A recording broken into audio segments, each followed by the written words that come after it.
Hi, everyone.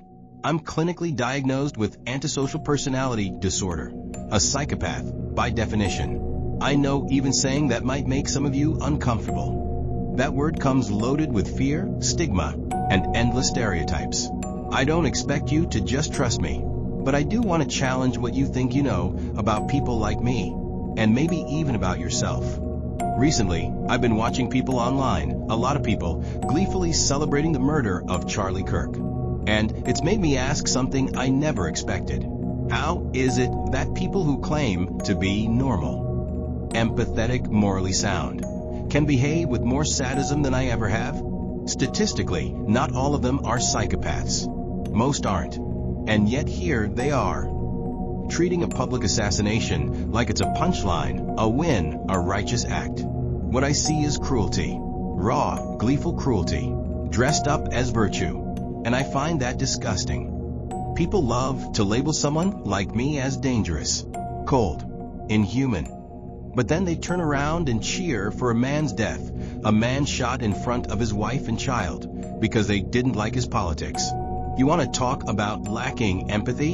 You want to talk about being morally broken? Look in the mirror. Let me be clear, I'm not here to defend Charlie Kirk's views. This isn't about politics.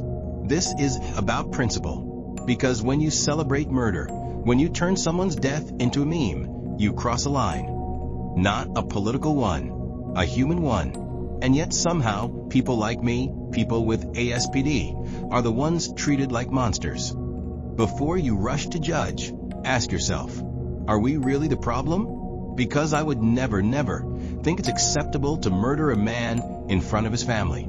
And I sure as hell wouldn't laugh about it. In fact, watching the reaction to Charlie's death has left me more morally outraged than I expected.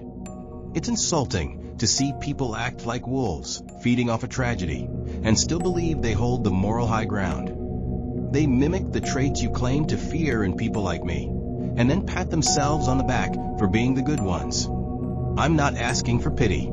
I'm not asking for sympathy. I'm asking for honesty.